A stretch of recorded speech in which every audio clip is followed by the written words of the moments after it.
Egaan daawwattoota keenya sirba kana wajjiniin akkuma seensaafanitti gargaaramee attam jirtu nagaadha.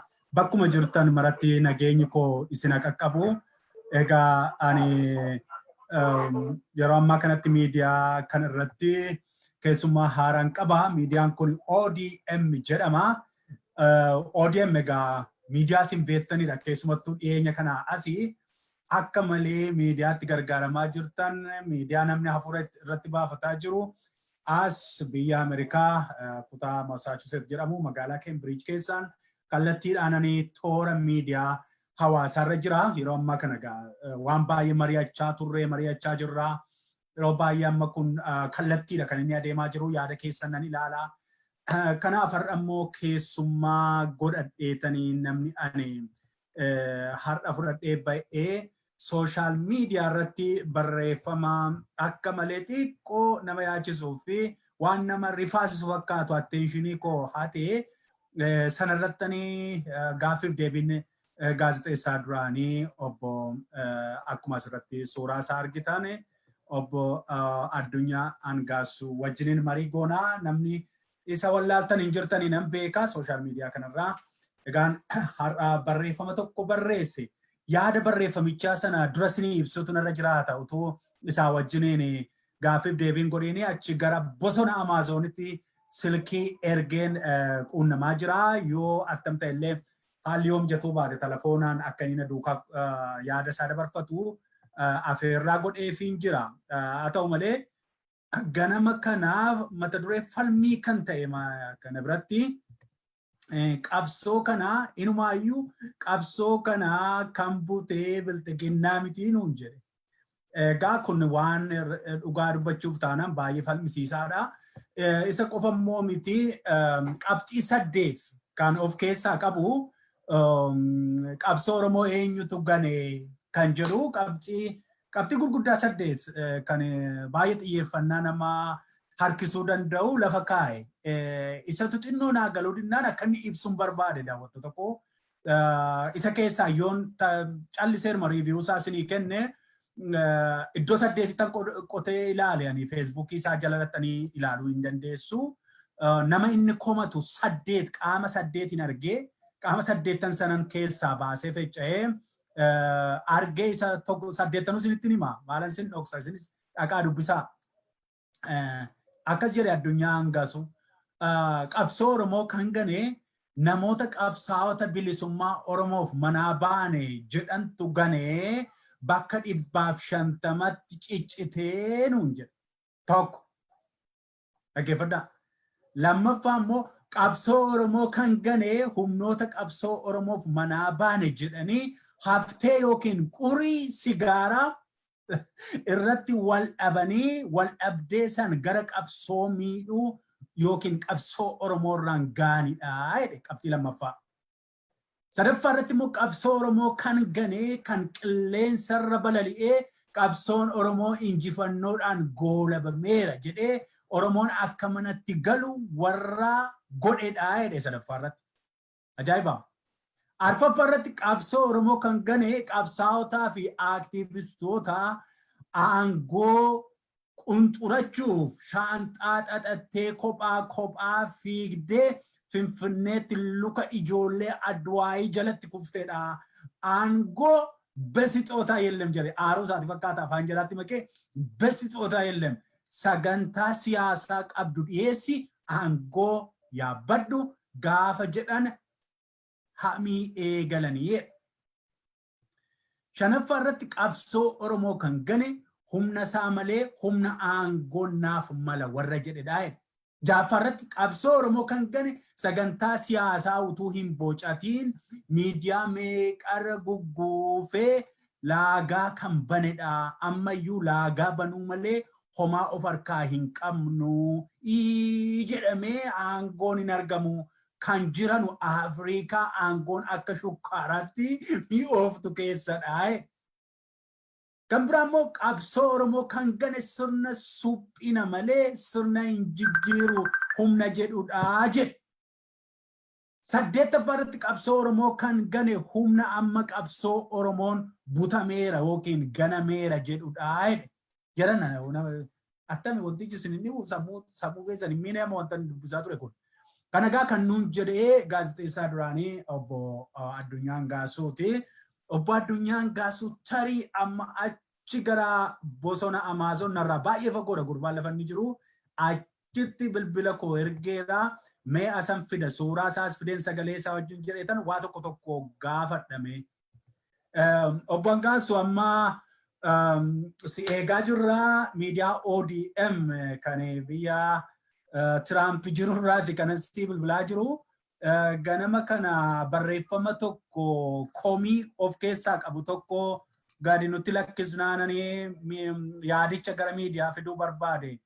Maali komee hammana ga'u of keessaa baasuu fi kan si kakaase maali obbo Addunyaa? Hello.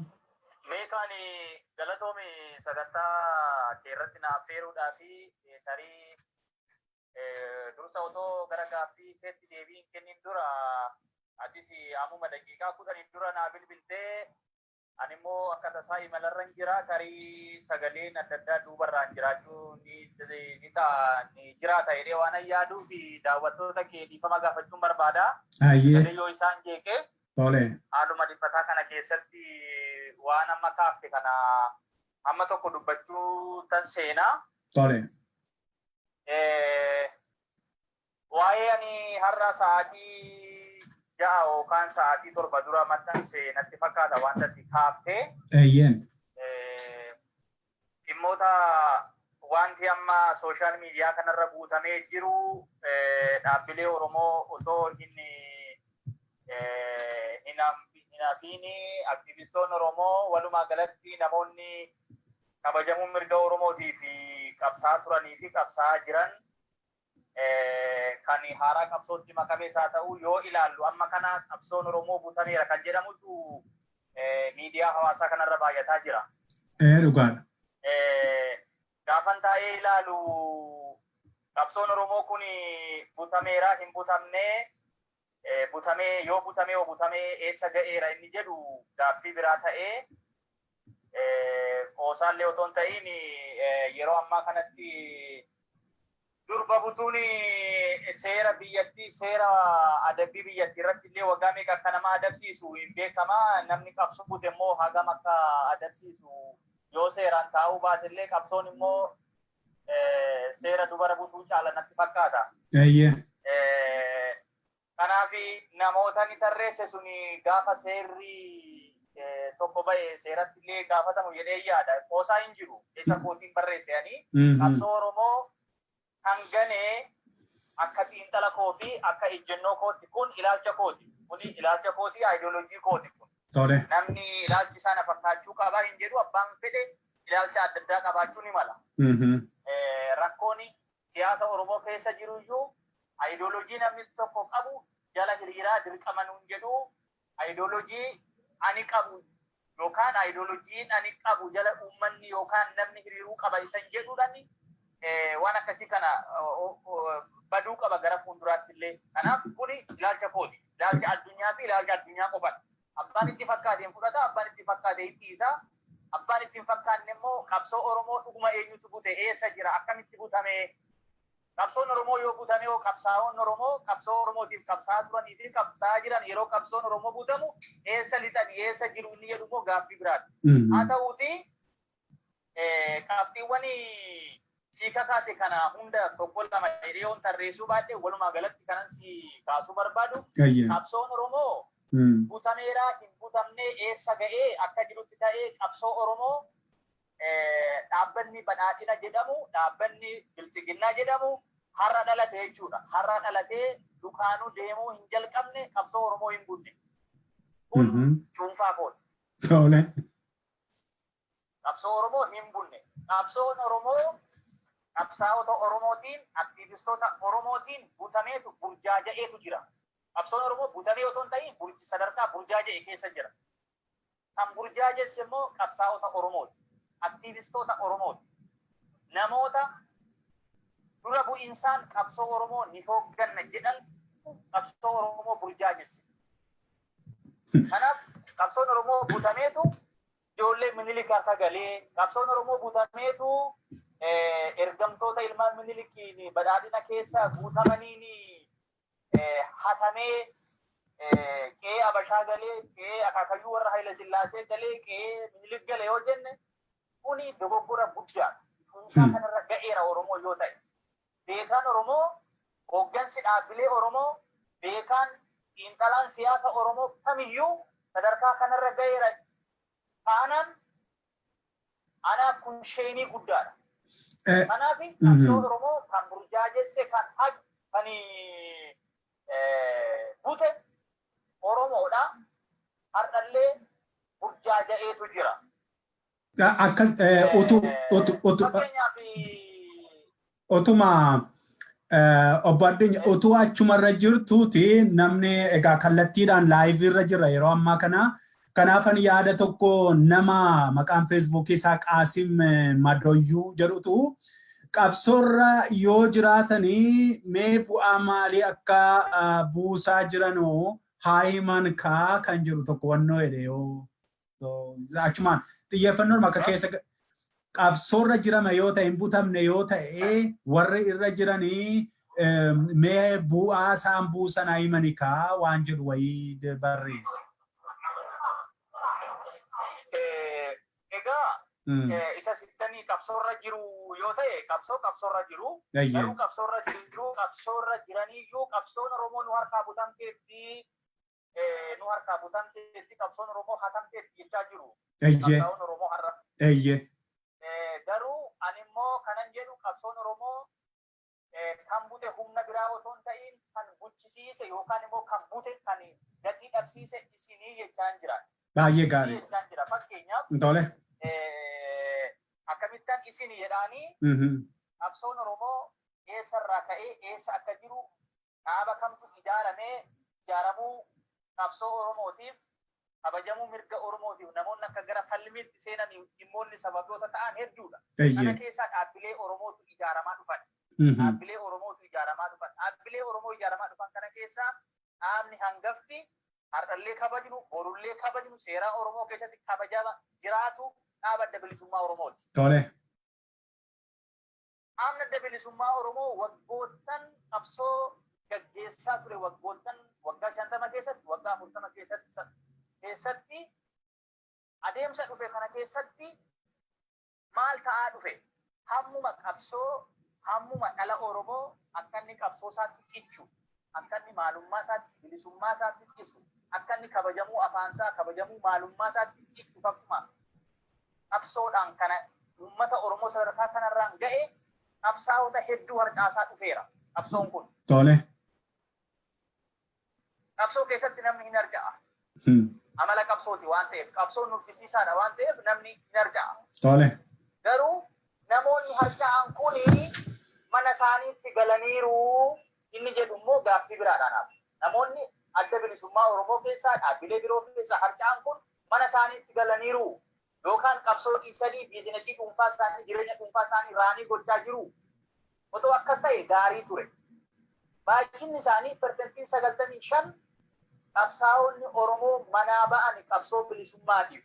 Barreeffama koo keessatti inni jalqaba bakka 150tti warra ciraman jedhe isa kanadha. Tole. Warreen kun maal ta'anii bakka 150tti ciramaniitu qabsootti gufuu ta'ani. Tole. Qabsootti gufuu ta'ani. Inni tokko abaa'oo keessaa baheetu abaa'oo ce'umsaa jedhee abaa'oo tokkummaa jedhee walabummaa jedhee adda diimokiraatawaa jedhee maal jedhee iddoo meeqatti cirame. Tole. Kuni qabsoon Oromoo akka butamuu fi amma sababiin dhaaba bilchiginaa yookaan dhaaba badhaadhinaa jennudha moo qabsaa'ota qabsoo bilisummaa Oromootiif jedhanii manaa ba'antu qabsoo Oromoo yoo butame jenneyyuu sababiin eenyudha?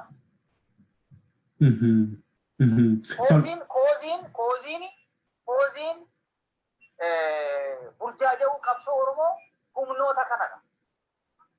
Kanaaf nuyi nuyi jedhanii ofitti fudhachuu qabu. Fakkeenyaaf gaafa humni kun amma humni jijjiiramaa dhaabni badhaadhinaa amma ta'e kun Adduwaayin gaafa qabsoo uummataatiin alarraa dhiibamee dhufamee gara dirqamee gara jijjiirama keessa gaafa seenaa dhufu namoonni jalqaba beekamtii laataniif humna jijjiiramaa kanaa fi humnoota amma qabsoon butameera jedhanidha. Humnoota kana yeroo sanatti namoonni qubaan lakkaa'amnu toora miidiyaa hawaasaa kanarratti yoo hundi gogoruu baate nama 10 hin guunna ta'ee shuurii miti. Namoonni kun of eeggannoo wajjin amala mootummaa sanaa quba qabna jaranaa jennee of eeggannoo wajjin hamma gurri isaanii dhiita'utti itti himaa turre. Maaliif waan nu keessa jiru ijibbaatadha dubbataa turre. Ijibbaata waan ta'uu qabu. Garuu furmaanni jiru humna jijjiiramaa kana deeggaruu qofadha kan jedhamu dhufu deebiin nu laatamaa ture. Kanaaf fakkeenyaaf namoota adda durummaadhaan har'a qabsoo butameera, qabsoon qe'ee naftanyaa ijaaruu dirqameera namoota jedhaman keessaa obbo Leencoo Lataa fa'i. Kabajamoo obbo Leencoo Lataa amma maqaa isaanii dhaadessee yookaan xureessuu otoo hin ta'in faaktii jiru dubbata. Namoonni jalqaba beekamtii kennanii viidiyoon Adaamaatti waltajjii teessee otoo waltajjiidhaayyuu ba'anii muriin otoo ibsayyuu sirnaan hin baasin jalqaba ibsa baasee dhaabba odeessedha. Tole. Lolli kun gurbaadha. Butanne irraa adeemsa jiru akseetti goone irraa hin deeggarra jedhanii akseetti godhanii sana booda immoo maal ta'ani? Eenyu dursanii aktivistii dursanii dhaabbilee Oromoo kam dursanii biyyatti galan. Tole. Har'a immoo as deebi'anii namoota qeeqa kaasan keessaa obbo Leencoo Lataati. Tole. Namoonni qabsoodhaaf manaa ba'anii namoota bakka meeqatti ciraman keessatti otoo ramadamanii jiranii har'a immoo kaleessa beekamtii kennanii kaleessa gorsaa ta'anii har'a immoo yeroo qeeqanii dursa hidhannoon nuti ittiin sirna sana suphuudhaaf deemne sun maal fakkaata? Waggoota hamma kana qabsoo Oromoo keessatti muuxannoo keessatti qabsoo horanne kana akkamiin ilaallee yookaan immoo maaltu dagachiise? Kanaaf uummata Oromoo daangaadhaa hamma daangaatti socho'ee mirga isaa falmatee Adduwaayii dirqisiisee akka inni keessoo isaa ilaalu uummata Oromoo godhe kanaan mirgi kee kabajameera. Carraan jiruu sirna kana suphuudha. Carraan jiruu humna jijjiiramaa kanaaf iddoo kennuudha. Humni dubbi himaa humna jijjiiramaa ta'e kun har'a immoo as garagalee qabsoon butameera gaafa jedhu itti gaafatamuu qaba akka seeratti bara.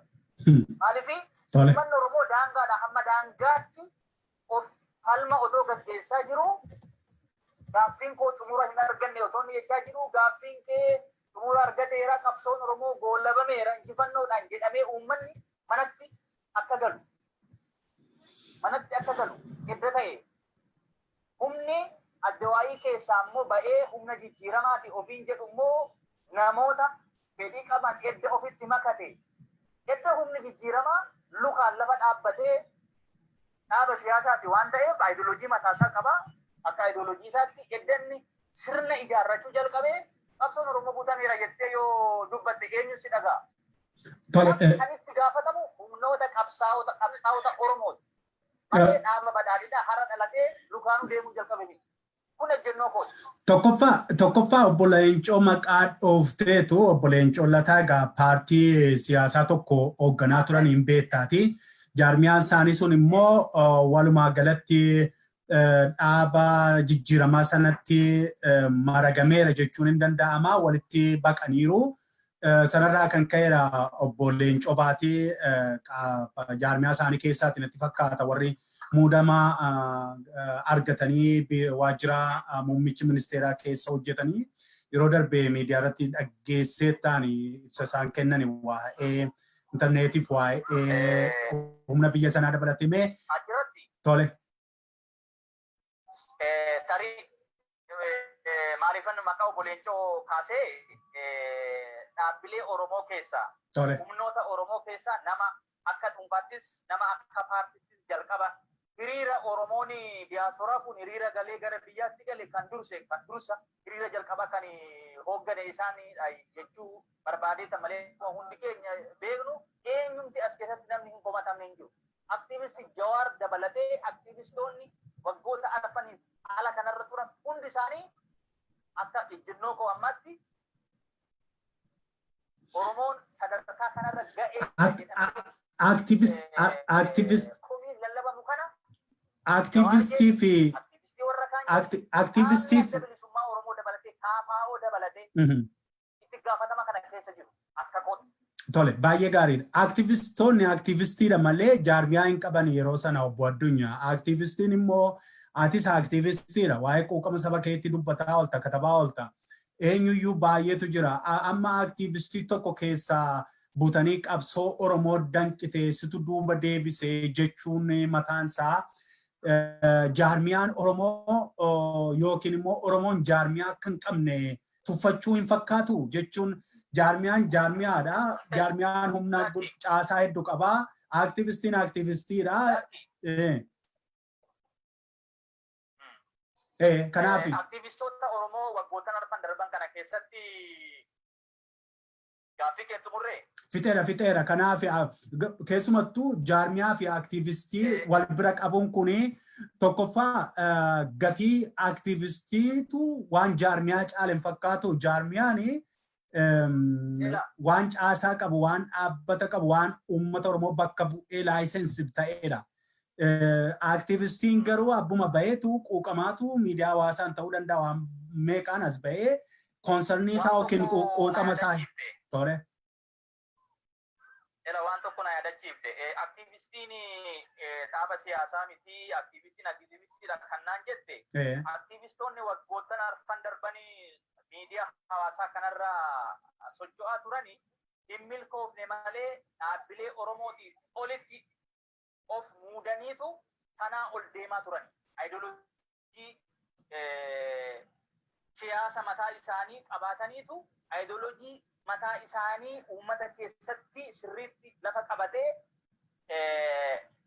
dhaabbilee Oromoo akka dhaabbileetti iyyuu otoo lakkaa'iin moggaatti dhiibaniitu milkaa'uuf deemaa turan. Garuu naachuraalii qabsoon Oromoo adeemsi siyaasa Oromoo immoo iddoo qaba. Kanaaf deemee hundumtuu amma mana isaatti qabsoo gara qabsoo ganamaa sanatti deemaa dhufe malee aktivistoonni waggoota arfanii fi shanan darban kana keessatti dhaabbilee Oromootiin olitti of fudhataniitu biyyoota hambaa kanarratti miidiyaalee hawaasaa ofii barreessanii fi miidiyaa kan akka ONN haa ta'u miidiyaalee garaagaraa irratti aaktii of gochaa turan. Dhaabbilee siyaasa Oromootu akka dhaabaatti hin lakkoofne.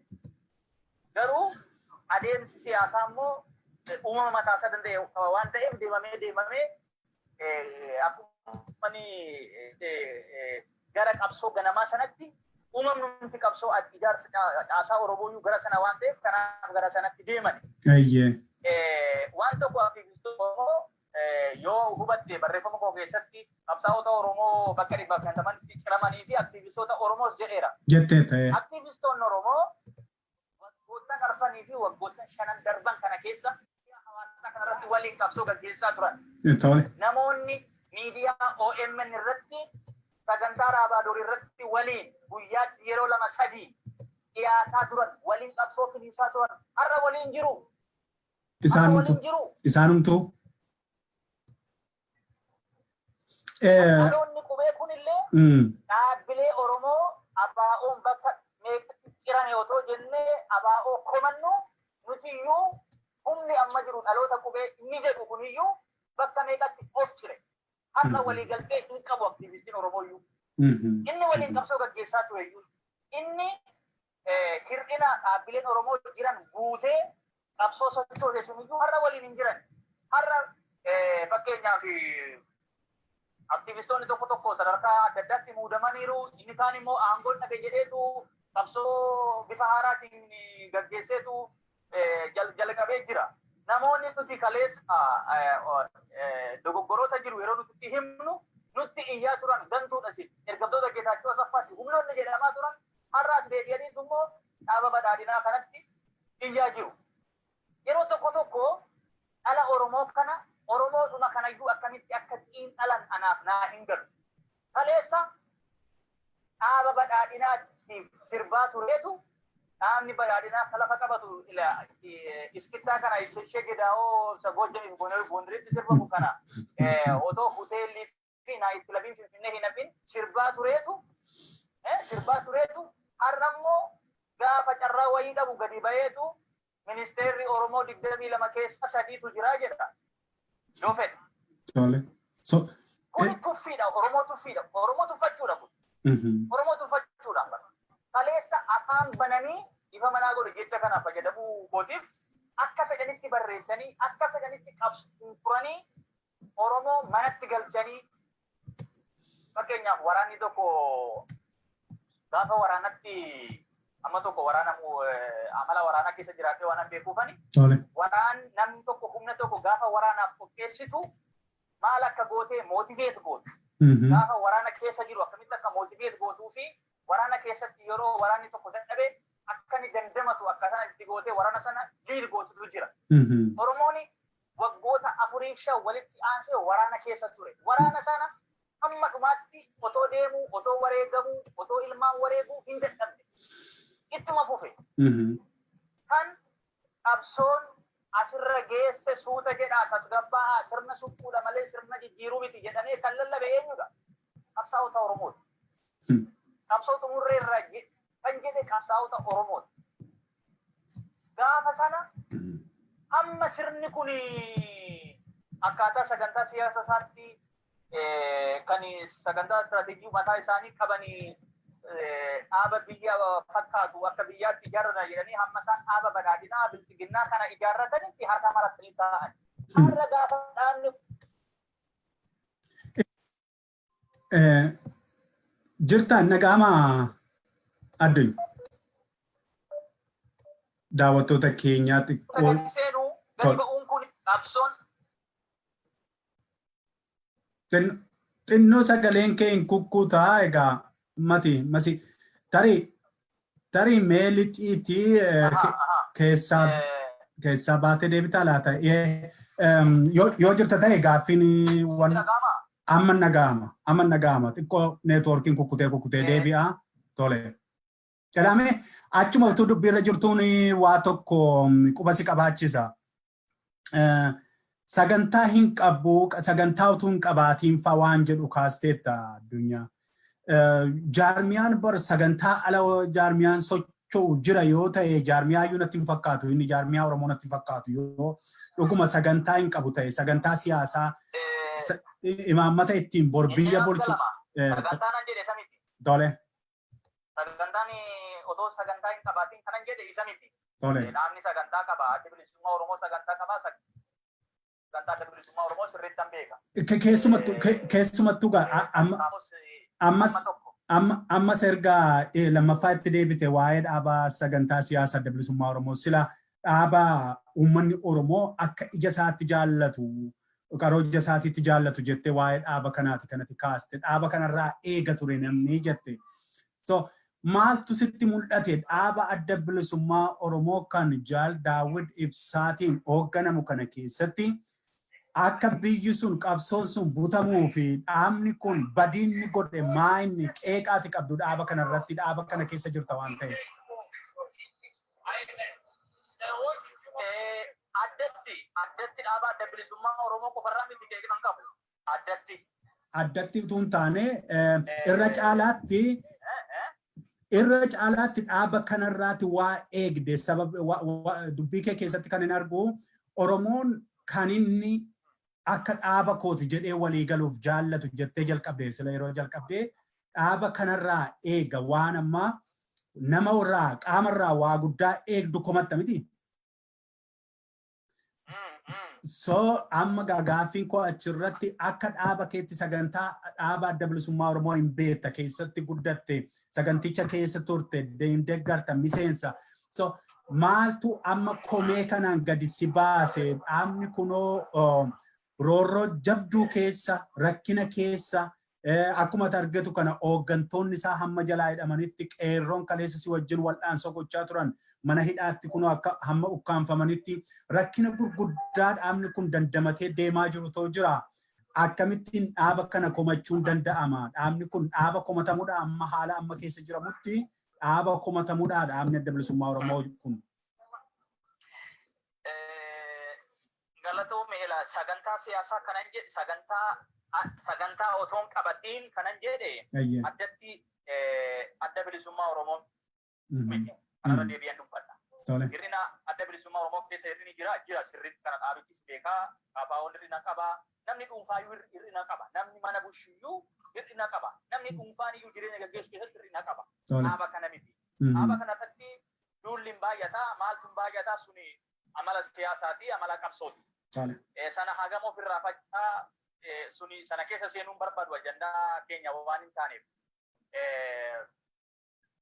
Kanaaf sagantaa addaa otoon qabatiin kanan jedhu maalinni mee har'arra dhaabannee gaafa ilaallu waggoota arfaniif shanan darbanii sochii aktivistoonni miidiyaa hawaasaa kanarratti gaggeessaa turanii fi dhaabbileen siyaasa Oromoo otoo waggaa shanan har'aa waggaa arfan har'aa gurmuu tokko qabaatanii walitti dhufanii wal tuffachuu baatanii wal dhiibuu baatanii waliin qabsoo gaggeessanii sanada waliinii tokko otoo qabaataniiru ta'e sanada waliinii kana keessatti namni fedhii adda addaa qaba. Ideoloojii garaagaraa qaba. Garuu Oromoo fi Oromiyaa irratti ilaalcha waloo qabna yoo ta'e ilaalcha waloo kana sagantaa wayii qabaachuu qabdu. Sagantaa keenya kana keessatti yookaan sagantaa waloo kana keessatti Oromoon Itoophiyaa keessatti maal akka ta'u barbaadama. Itoophiyaa keessatti akkamitti Oromoon akka mul'atu barbaada humni kun. Humnoonni kun walitti dhufanii. Sagantaa addaa tokko yoo qabaatan sagantaa sana qabateetu har'a Oromoon hamma fedhe haa qabsaa'u. Oromoon hamma fedhe mana hidhaatti haa dhumu. Oromoon hamma fedhe qaama haa hir'atu. Hamma fedhe yoo ta'e adeemsi biyya tokko bilisummaa isaa mirkaneessu dippiloomaasii addunyaa kana gaafata. Hojii amma Oromoon amaluma isaatiin iyyuu amma yeroo tokko dhaabbileen siyaasa Oromoo yeroo caasaa wayii diriirsanii biiroo bananii ijaarsa wayii hojjetan argina amma. Oromoon ofiinuu uumama isaatiin iyyuu ijaaramaadha. Sirni gadaayyuu Oromoo ijaareera. Oromoon amma ijaarsaaf yeroo isaa ajjeesu Oromoon ofiinuu dammaqaadha. Ofiinuu uummata bilisummaa fedhudha. Ofiinuu uummata mirgi isaa akka kabajamu fedhu. Dhaabbileen Oromoo fi namoonni mirga Oromoo akka kabajamu fedhaniif sochii godhan hanga yoona dippiloomaasii keessatti zeeroodha. Zeeroodha. Kana afaan guuteen dubbata. Waan tokkoon sitti hima. Zeeroodha kanan jedhu addi bilisummaa Oromoo waggaa 25 asmaraa ture. Gimboo Sabeniin waggaa 12 yookaan gara waggaa 15 wayii akkas ture. Gimboo Sabeniin. Har'a Isaayyaas Afeworqiin ideoloojii dhaaba kan deeggaraa jira. Dhaaba warra bilisiginnaa deeggaraa waan jiru fakkaata. Kana waggaa 25 asmaraa turre kana keessatti hojiin dippiloomaasii biyyoota Awurooppaa, Ameerikaa, Eeshiyaa, Chaayinaa hafu biyya keessa turre keessatti dippiloomaasii nuti boru yoo biyya qabanne. Biyyoonni Eertiraan immoo fedhii guddaa qabdi, fedhii dinagdee qabdi Itoophiyaarraa. Kanaaf hojiin dippiloomaasii nuti biyyootuma keessa turre keessayyuu turre zeeroodha. Ana yeroo tokko kanatu na aara. Anaan immoo akkatti nan aarsine akkatti anas irratti sin fudhanne jechuun falmuun danda'ama rakkoo hin qabu. Addi bilisummaa Oromoo dippiloomaasii hojjechuu dadhabee biyya Eertiraa keessa waggaa 25 ol taa'ee yoo xiqqaatee mootummaa Eertiraa mootummaa keessa ture illee qabachuu hin dandeenye. Kanarraa kan ka'e waggaa tokko gidduutti warri biltiginnaa dhufanii Eertiraa to'annoo hansaanii jala oolfatan jettu kana maalii wajjin wal qabsiisanii tokkoffaa humna wajjin wal qabsiisuutu laakiin nafichisiise sababiin isaa qabsoon sun akka atis beektu situ ana caalaa irratti miseensadha situ caasaa adda addaa ijaaree hojjetaa ture. Kanaaf ani waa tokko sitti muufani. Tokkoffaa qabsichi akkan beekutti ofitti hirkattummaa uummataatiin sabi waliisa omaan qabu amma Bilisummaa Oromoo omaa qaama siyaasa keessatti immoo beekta dinagdeen humna guddaadha. Amma miseensota muraasa tole jedhan irratti hirkateetu dhaabni kun kan deemaa ture. Har'as kan inni waatu kanadha. Mootummaan immoo hundaa qaba. Mootummaan gara aangootti dhufe immoo qabeenyi biyyichaa harka mootummaa jira. Hunduma irratti ajajaa.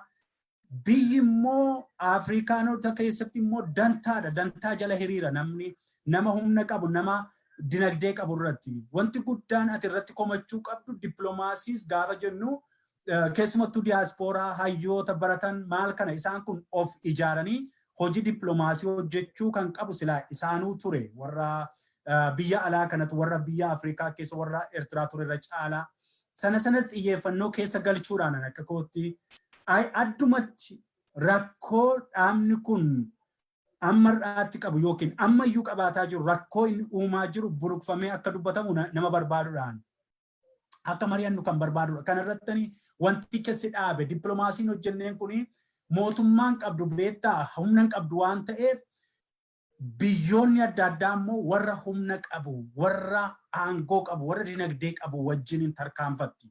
Kanaafidha har'ayyuu akkuma ati jette waan hojii dippiloomaasii irratti Oromoon booda irratti kan inni hafe. Irra caalaatti yoo akka argite ta'e sagalee saba Oromoo addunyaatti kan dhageessan warra akka atleetotaa fa'i akkuma atu beektu. Isaantu dippiloomaatii guddaa hojjete battalatti. Ammoo aktivistoota kana ammoo kana miidiyaa kanaan sagalee Oromoo addunyaa akka dhaga'u warra godhan keessa malee akka jaarmiyaatti hojii gurguddaan hojjetame hin jiru dhugaadha kun. Sanaa wal qabsiisan xiqqoo keessa seenuu barbaadeni itti fufi caalaatti immoo dubbii kee keessatti wanta argaa jiru waan dhaaba bilxiginnaa jedhu dhaaba nafxanyaan as baafte kana bu'aa harcaatota nafxanyaa kaleessaa kana waan feever gochaa jirtu faanatti fakkaata waan ati akka loogii wayii gochaa fi jirtu natti fakkaata haasaa keerraa mee sana irratti naa qulqulleessi obbo Addunyaa. Loogii kan jette tan deebi'a. Waa'ee sanada hin qabanii irratti hin xumuranne jidduun ani yaadni gara fakkeenyumaan waa'ee asmaraa abaa'uu waggoota kanaa ture mootummaa Eertiraallee gama dippiloomaasiitiin gama waa kennanii waa fudhachuu maal jedhama kan sattoo maqqabalisaa afaan Amaaraatiin jedhamu sanallee hagas miti har'allee ilaalcha warra Gimboo Savenii deeggaraa jira dhimma tokkummaa Itoophiyaati qabsoo sabaa hin leellisuu qabsoo sabaa Itoophiyaa keessatti hin barbaachisu jedhee ibsa kenneera pirezidaantiin Eertiraa. Kanaaf isanan akka fakkeenyatti sii kaase malee sanada hin qabnu kanan siin jedhe isa kanadha. Beektonni Oromoo addunyaa kanarra beektonni Oromoo barsiisaa jiran qabsoo Oromoon geessu kana sagaleedhuma Oromoon humti kuniyyuu maal fedha isa jedhu kananni wayii kananni tokko jiraateetu uummata addunyaa kana biyyoonni addunyaa kana bar sanadaani kana mansiifu afaaniin miti. Oromoon humti kuniyyuu Itoophiyaa keessatti maal barbaada? Maalinni aadaan uummata kanaayyuu maaliif qabsoo bara amma kanaa barbaade? Dhuguma uummanni Oromoo miidhamaa jiraayii hagam miidhame isa jedhu fi okay maaltu ta'uu qaba Itoophiyaa isa jedhamu sanayyuu fiiwucherii Oromoo kanayyuu waan sanadaan lafa taa'ee koomunitii addunyaa kana chaalenji godhe hin jiru innan jedhe sana hin jiru. Maaliifi har'a Somaalilaandii akka biyyaatti of moggaafte waan egaa beekamtiin qabdu. Beekamtiin qabdu. Maaliifi fedhii biyyoota garaagaraatu jira. Fedhii biyyoota naannoo baha Afrikaa irratti fedhii olaantummaa waraanaa, fedhii dinagdee, fedhii amantii, fedhiiwwan garaagaraatu jira. Biyyuma kam keessa fedhii adda addaatu jira. Biyyootuma kam keessayyuu. Kanaaf hiriirri biyyoota hiyyeeyyii irratti biyyoonni sooruman kun biyyoota hiyyeeyyii kanarratti fedhii addaa qaban baha Afrikaa irratti maal fakkaata? Surrii sirrii ta'eetu fedhii hiriira biyyoota dagaaganii baha Afrikaa irratti qaba wajjin sanada deemu Oromoon haagaan qopheeffannetti anaan natti mul'atu adeemsi keenya. Anan natti mul'atu. Kanadhani sananni hin jiru innan sin jedhe tokko jala. Inni lammataan immoo jijjiirama kana hin deeggarraa. Jijjiirama kana lafa qabsiifna jedhamee hundumtuu gaafa hiriiree biyyatti galu. Tole. Humna adda waa'ee keessaa jijjiiramatti dirqamee jijjiirama fiduudhaaf hojjete kana wajjin negoshees gooneetu waa'ee baaburaa odeeffama baaburri malarra jira baaburri masbaruun sittoo dhaalsaateen warqoo alalwadda gab jedhama. Isaa raddaatiin turee bu'eeraa jedha. Ennuma kun piroosesiin kun gaafa eegalu kana waliigalteen keenya maaltu ture? Sanada maalii qabna turre? Zeeroo baalaansiidhaani hunduu hoyidhuma tapha ijoollee godheetu walitti dhufe. Mootummaan garuu mootummaadha waan ta'eef sirna waan ta'eef waggaa hamma kana biyya sana bulcheera waan ta'eef adeemsa isaa akka sagantaa isaatti itti fufsiisuu isaatti deeme. Qabsaa'onni Oromoo garuu sanada malee waa walitti dhufanii mootummaa wajjin sirbanii fi mootummaan sagantaa isaa gaafatti dhufu dirreetti hafani. Dirreetti hafanii maal ta'an amma qabsoon Oromoo guutamee jedhan. Qabsoo Oromoo kan bulchisiise kan guute isaan malee mootummaa kana miti. Inni biraa waa'een ati dhaaba bilchiginnaa kanaaf waan looguu wayiidhaan argaa naan jette. Mee qoy tole. Waan looguuti gaaffichuma siin jabeessa. Sababiin isaa barreeffama kee Look, gidduutti muuziqaa ce'umsaan daawwattoota tokko na jalaa dadhabaa jira. Isaanin dhaggeeffachiiseetan itti deebi'uufan gaaffii itti sii dabaleetan boqonnaa sekendii muraasa sii kennuufan obbo Addunyaa. Elaa kanan jechaa jiru ani amma isa miidiyaa hawaasaa irratti hololamu yoo namni yaada isaa ibsate ati wayyaaneedha, ati bilxiginnaadha, ati sanidha, ati maaliyyoodha jedhan sana miti inni ansi gaafachaa jiru kun. Barreeffama kee keessatti gaafa qaamolee kana 8 sila ani jalqaba irratti maqaa dha'e kana gaafa nu komattu hunduma keenya itti dabaltee gaafa komattu waanuma jaarmiyaan amma aangoorra jiru bilxiginnaan kun harcaatuun nafxanyootaa kan waan afaan keenyaa waan aadaa keenyaa waan sabboontota keenyaa waan foolii oromummaa ofitti butaa hin jirre ofirraa dhiibbataa jirtu kun akka fala saba biyya sanaa ta'eettidha feever gochaa jirta kana fakkaata barreeffamni kee kan jedhudha. Mee muuziqaa ce'umsaa booda walitti deebina.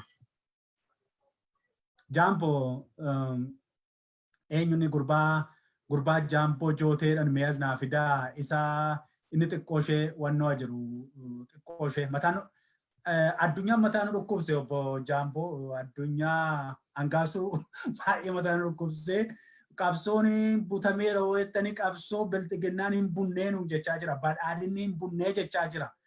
Ati immoo hamman quba qabutti aartistoota keessaa yeroo ammaa kana nama bilxiginnaatti galee bilxiginnaa wajjiniin ijaaramee hojii aartistummaa raayyuu gara hojii tikaa gara hojii deemanii waa tokko namaan koovidiin akkasiin hin qabne jedhanii warra akkasii taatee taafanii jedhe. Kanaafanii namicha kana challenge gochaan jira. Mi'aati immoo sirba kee keessaa tokkoon xiqqoo ishee sammuu keenyatti aara galfa fidime.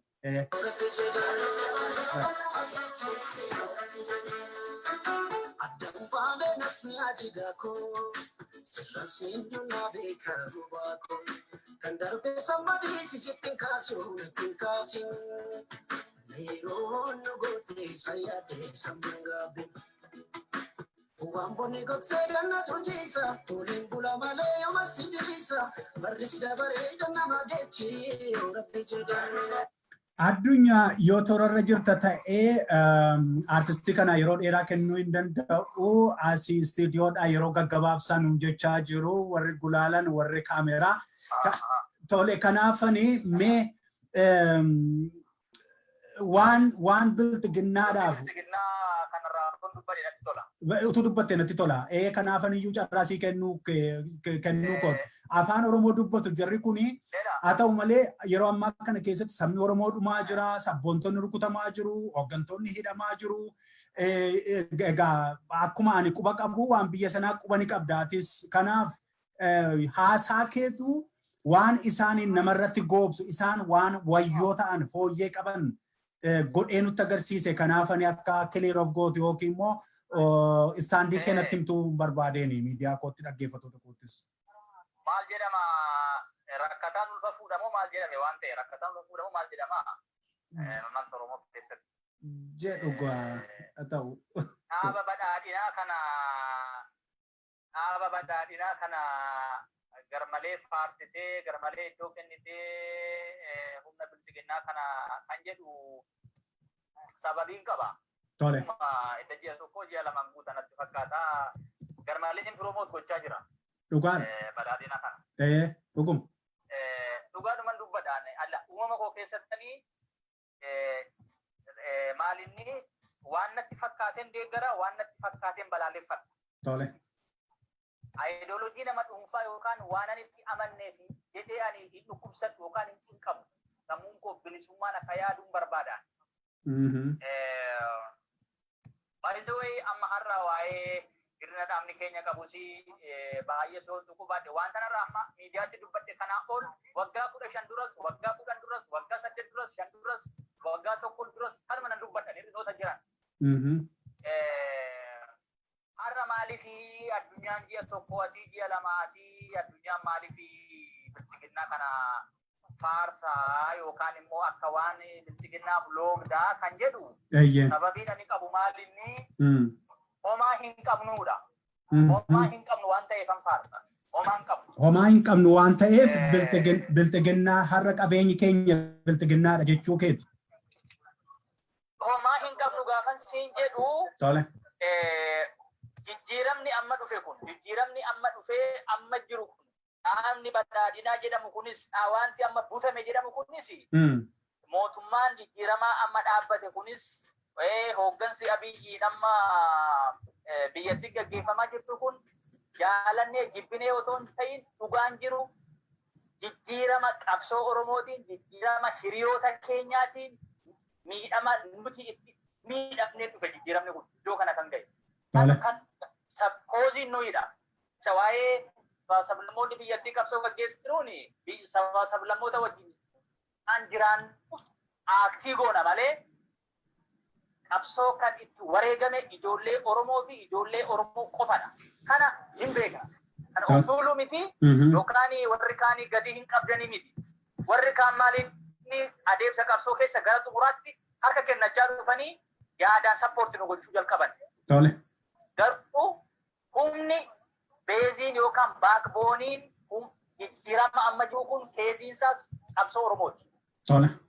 Qabsoo Oromoo kana akkan siinqee ofii keenya akka nuuf ta'utti ofii keenya akka Oromoo fi Itoophiyaa haaraa ijaarruu kana keessatti akkamitti akka bocannu sanada innan siin jedhe isa kana daddamma. Sanada waan harkarratti hin qopheeffanneef malee mootummaa dhumti kun akka itti fufee of qopheeffatee deemu sababa ta'e. Kanaaf har'a dhaabannee mootummaan kun mootummaa Ngukuta sagaleen kee xiqqoo amma deebitutti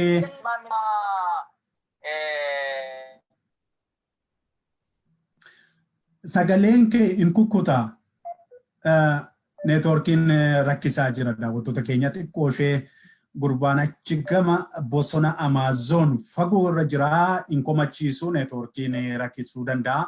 Dabalataanis immoo karaa deemaa jira waan jedhee fi karaa utuu deemaa jiruutti natti haasa'aa jira.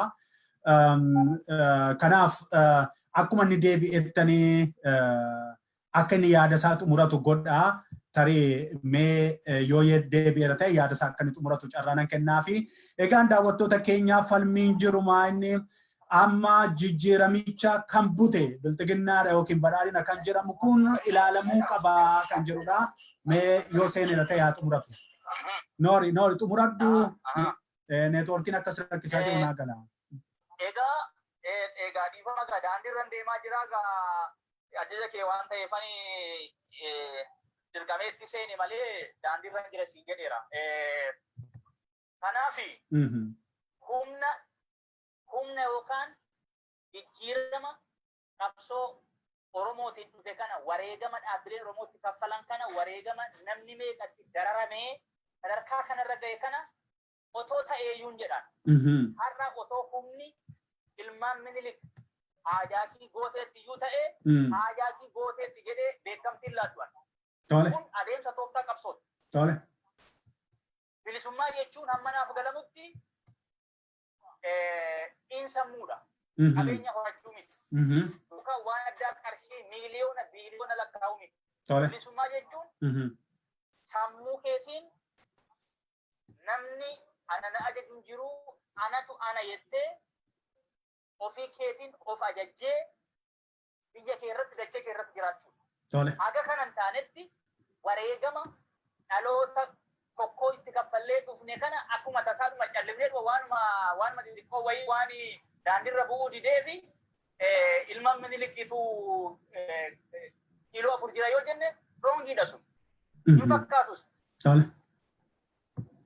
Kana jechuun maalinni ilmaan minilik kan bara dargii dura dhume kan bara dargii dura ideoloojiin isaas awwaalame sanaaf maal ta'aa jirra? Beekamtii laanneetu ofirratti goobsaa jirra jechuudha. Ofirratti goobsuurra faccisuudha, falmachuudha. Inni maalinni kun abbaan fedhe bal'inatti haa galu. Abbaan fedhe dhaaba amma biyya bulchaa jirutti galee faayitii gochuu danda'a.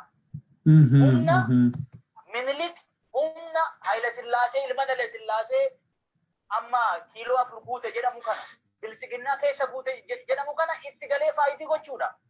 Malee adeemsi kun adeemsa humna biraatiin yookaan saba biraatiin dhufe miti. Adeemsa qabsoo ilmaan Oromootiin dhufe iddoo kana ga'edha.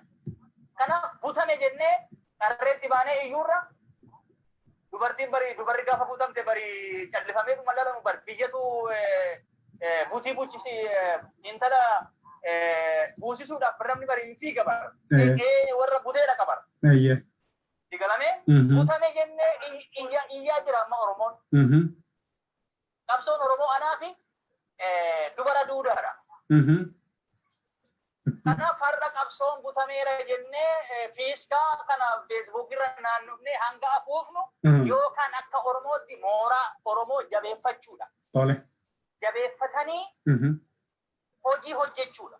Yookaan immoo humnumti xixiqqoon iyyuu haa ta'uu ishumti nuti tuffannu sun iyyuu dhaabni badhaadhinaa kun dhaabni bilisiginnaa kun Oromoon nuyi jira jedhu dhuguma isaan matu jira isa keessa socho'u hin beeknu. Yookaan itti galanii waliin qabsaa'uudha. Yookaan asitti mooraa qabsoo Oromoo cimsachuudha.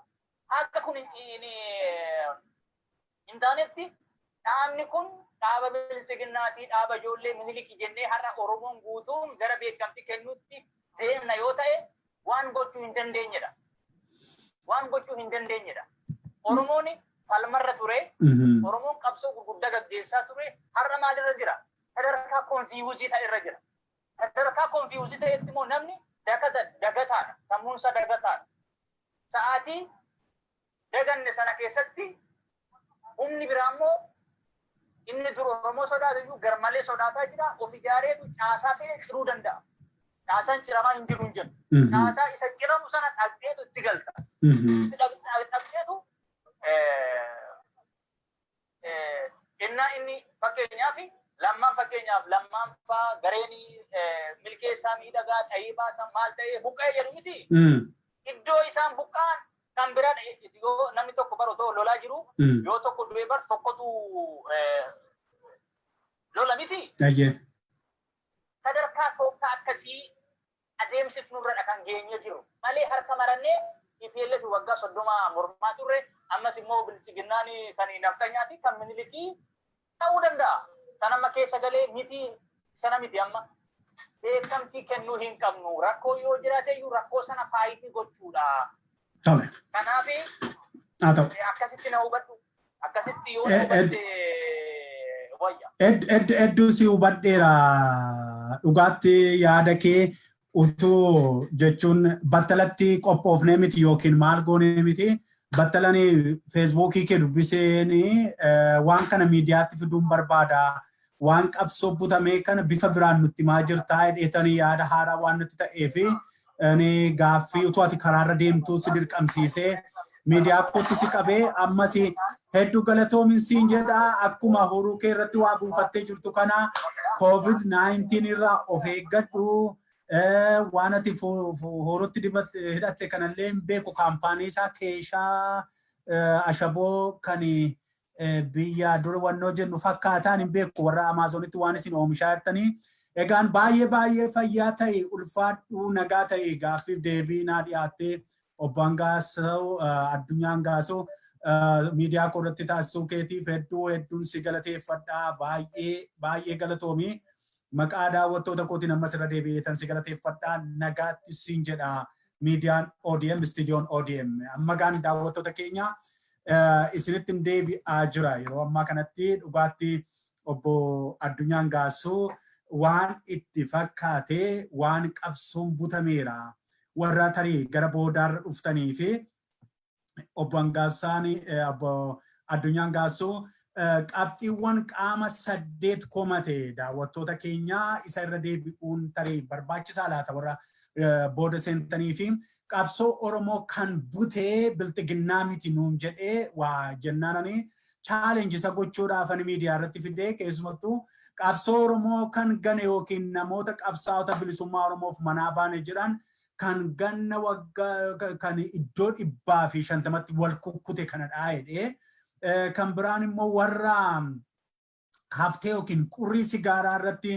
wal dhabanii wal dhabdee sana immoo gara qabsoo Oromootti fidanii haaloo wal irratti qabatanidha malee warri qabsoo butee bilxiginnaa miti nuun jedhee isa qofa miti warra booda kana dhuftaniif qabxii sadaffaa inni kaasee qilleensarra balalee qabsoon injifannoon goolabameera warra nuun jedhantu qabsoo bute malee bilxiginnaa miti nuun jedhee arfaffaa irratti immoo maal jedhee aktivistoota aangoo qunxurachuudhaaf biyya alaa kana keessatti wal ijaartee shaanxaa ishee xaxattee dhaxxee adwaayii jalatti miillatti kufteetti sagadde sanatu qabsoo bute malee bilxiginnaa miti waan jedhu kaasee shanaffaa irratti qabsoo Oromoo kan ganee humna isaa malee humna aangoo naaf mala jedhu aangootu naaf mala warra jedhu intarestii akkasii warra qabantu qabsoo keenya bute malee bilxiginnaa maaf komannaa.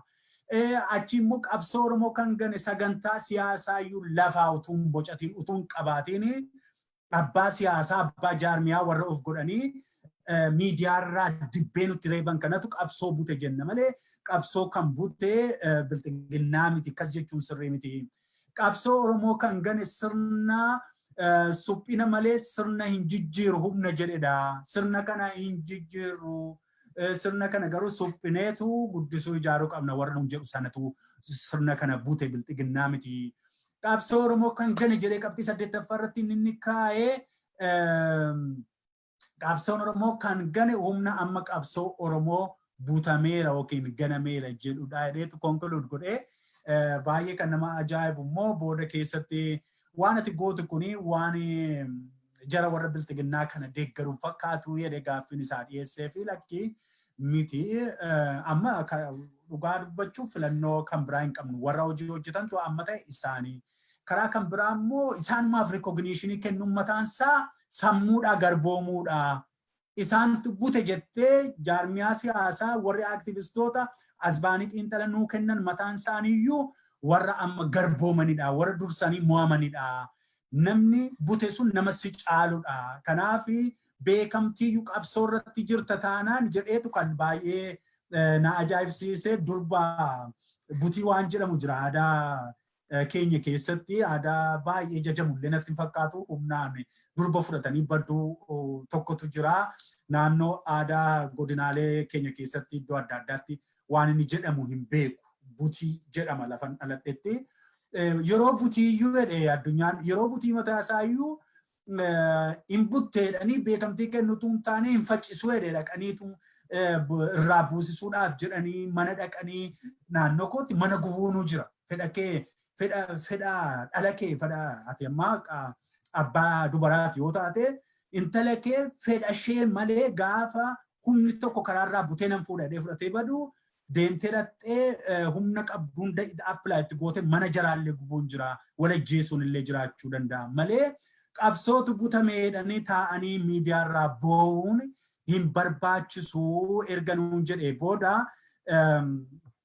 jaarmiyaa ofiisaatii keessa jiru keessumattuu adda durummaadhaanii warri akka jaarmiyaatti shaanxaa xaxatee dhaqee biyyatti galee dhaabni dhumaa kana malee hin jiru warri nuun jedha warra akka dhaaba obbo Leencoo Lataa fa'iin hoogganamu akkasuma godhee jalqaba irratti isaantu dhaqeetti dabalamee warra kan haamilee dhowwee ergasii booda immoo aktivistoonni hundumtuu toora galtee yaatee dhaqxeetu Adwaay jalatti kadhachuu jalqabdee hordofanii sana booda warri biyya ollaa jiran warri akka abaa'oofaa immoo galanii warri akka abaa'oofaa immoo gaafa galanii baay'ee waan nama qaanessu Eertiraa keessa waggaa 20 ol turanii biiroon isaanii namicha Eertiraa sana bulchuu wajjin illee dippiloomaasii jabaa hin hojjenne kan ammoo kan nu agarsiisu Abiy Ahmed battala dhufeetti jaraa fudhatee ittiin olii gadi bashannanuu jalqabee innillee dippiloomaasii naannoo hojjete sanarratti gaaffiin ka'eera